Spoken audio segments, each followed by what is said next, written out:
মায়াপুর আসলে গদাভবনের জনপ্রিয়তাকে মাথায় রেখে এখানে একটিবার প্রসাদ খাওয়ার ইচ্ছা থাকে প্রায় সব্বাইকার।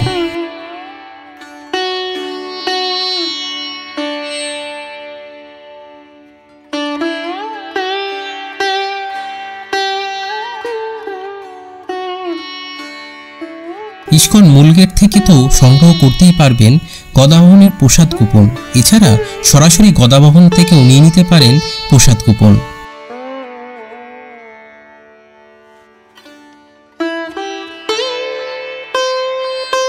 সাথে চাইলে 150 টাকার বিনিময়ে পেতে পারেন স্পেশাল থালি ও সাথে স্পেশাল লাইন দিয়ে তাড়াতাড়ি প্রসাদ খাওয়ার অগ্রাধিকার।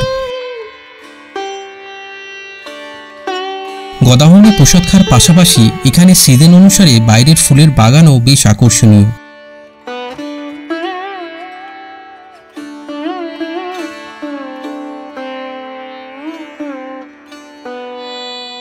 ভগবানের নানান জিনিসপত্র চাইলে কিনে নিতে পারেন এখানে থাকা দোকান থেকে।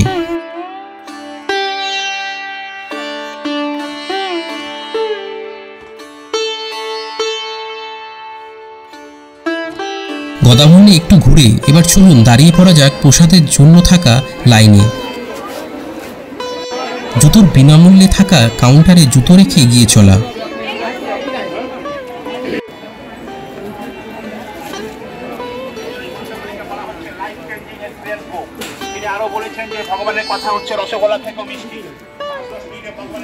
ভগবানের কথা মিষ্টি বুঝলাম, কিন্তু লাইনে দাঁড়ানোর অভিজ্ঞতা এবার যে একটু তিক্ত। কোথায় এর শেষ? গোটা একটা জনসজ্জে, আর তার নেই কোনো শেষ সীমানা।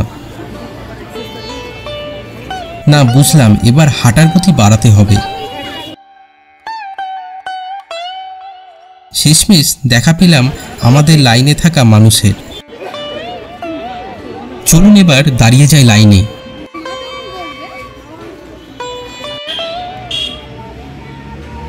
আমরা নড়লেও লাইনের যে নেই নরণচরণ। বেলা প্রায় অনেকটা হয়েছে, খিদে যে একদমই পাচ্ছে না সেটা বলাটা ভুল হবে। এবার লাইনের একটু স্পিড বাড়লো। যাক, দেখা পাওয়া গেল গদাভবনের ঢোকার গেট। ব্যাস, আর কিছুক্ষণের অপেক্ষা।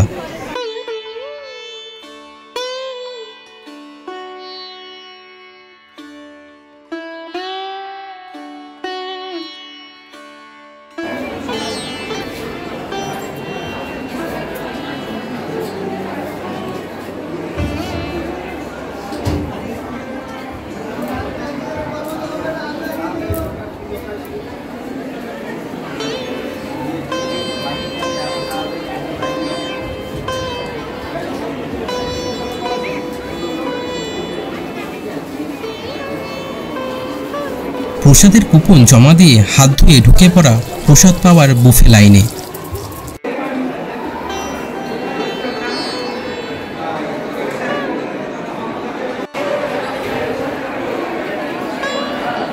গদাভবনের প্রসাদ মূলত দেয়া হয়ে থাকে বুফে পদ্ধতিতে, এবং প্রসাদ নিয়ে নিচে বসে খাওয়ার ব্যবস্থা রয়েছে। বয়স্কদের জন্য রয়েছে চেয়ার টেবিলের সুব্যবস্থা।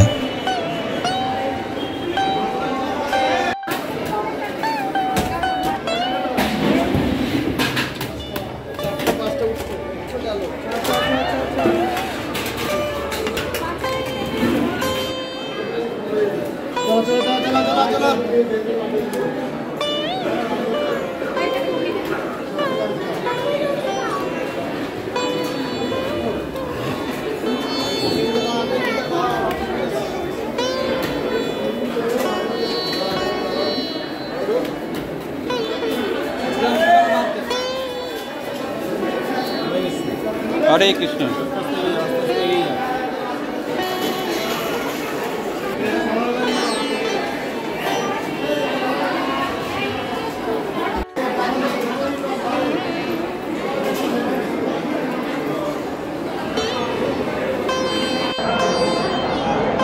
এত লাইনের শেষে অবশেষে এই আমাদের প্রসাদ, গদাভবনের এই মহাপ্রসাদ।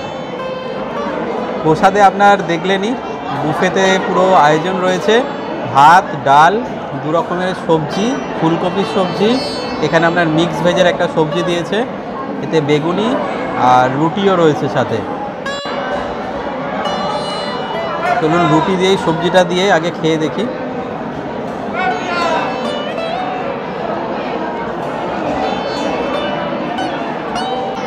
আলু মটরের এই সবজিটা আপনার সাথে গাজরও রয়েছে দেখতে পাচ্ছেন, আর রুটির সাথে খেতে কিন্তু ভালোই লাগছে।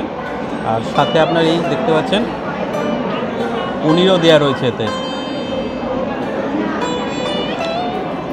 দারুণ খেতে। এবার চলুন অন্নটা দিয়ে আপনার এই সবজিগুলো খেয়ে দেখা যায়।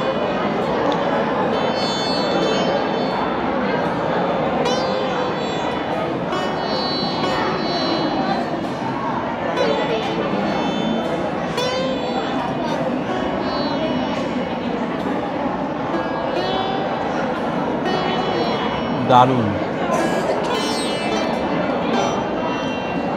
আর এত লাইনের পরে খাবারের খিদে তো দারুণভাবে বেড়ে গেছে। ঘন্টা দেড়েক হলো লাইনে দাঁড়িয়ে রয়েছে।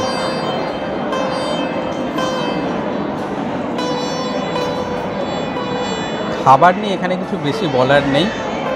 খাবারে এখানে যা পদ দিয়েছে এই 80 টাকার আপনার প্রসাদে, তো দুপুরের খাওয়া আনলিমিটেড এখানে। আর সাথে আপনার যেই লাইনটা দিয়ে আপনার খাবারটা নিলাম তার পাশেই কিন্তু আপনি এই খাবারগুলো আবার রিপিট নিতে পারেন। পায়েসটা সম্ভবত দেবে না আপনাকে, তো পায়েসটাই একবারই নেওয়া যাবে।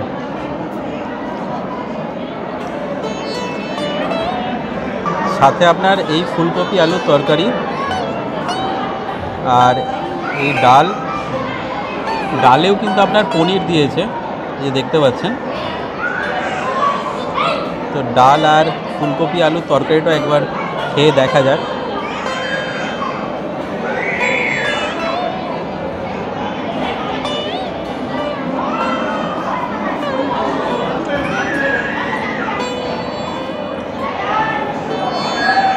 এই নতুন আলু আর তার সাথে ফুলকপি দিয়ে এরকম কষা আর সাথে ডাল,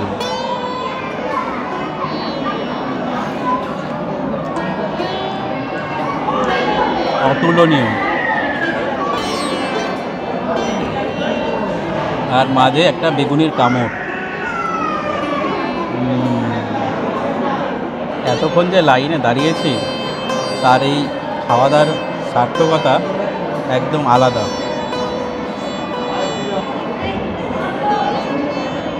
বিশ্বাস করুন, আলু ফুলকপি তরকারি বাড়িতেও হয়, কিন্তু তার সাথে এর তুলনা কোনোভাবেই চলবে না।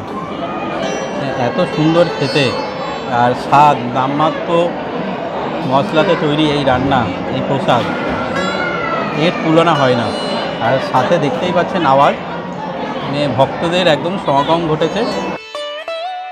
চাইলে আমার মতো আপনারাও প্রসাদ প্রয়োজন অনুসারে যত খুশি নিতে পারেন, নেই তাতে কোনো বাধা নিষেধ।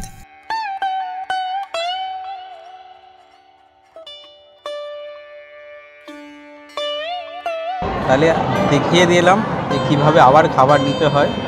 তো হয়তো ভাববেন এত খাবার খাচ্ছি, কিছু করার নেই। এত খাবার খাওয়ার জন্য যা খিদে পেয়েছে মারাত্মক।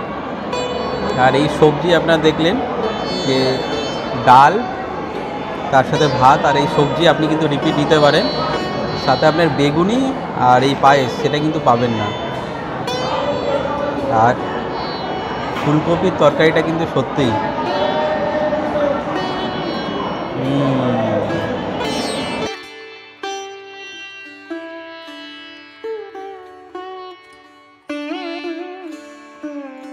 এই শেষ পাতে পায়েস দিয়ে ছোট খুদের খাওয়া দাওয়া হচ্ছে। প্রসাদ কেমন লাগলো? দারুণ। আতপ চালের পায়েস, সাথে আপনার কিশমিশ রয়েছে,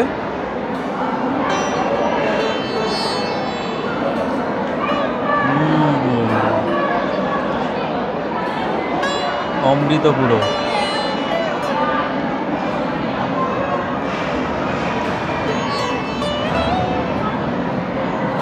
এতে আফসোস একটাই যে আপনি এক বাটিতেই আপনাকে সন্তুষ্ট থাকতে হবে।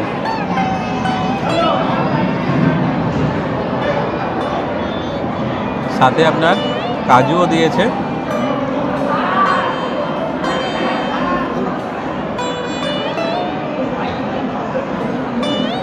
সব কিছু শেষে এই জিনিসটা পেলেই আত্মতৃপ্তি যেটা বলে। খাওয়া দাওয়া শেষে নিজের উচ্ছিষ্ট যথাস্থানে ফেলে হাত ধুয়ে নেওয়া। তাহলে গদা ভবনের প্রসাদ পাওয়ার এই অভিজ্ঞতা কেমন লাগলো আপনাদের? ট্রাভেল জার্নির এই পর্বটি ভালো লাগলে অবশ্যই লাইক এবং শেয়ার করবেন, আর সাবস্ক্রাইব করে আমাদের আরও উৎসাহিত করবেন এইরকম জার্নিতে আপনাদের সঙ্গী করে নিতে।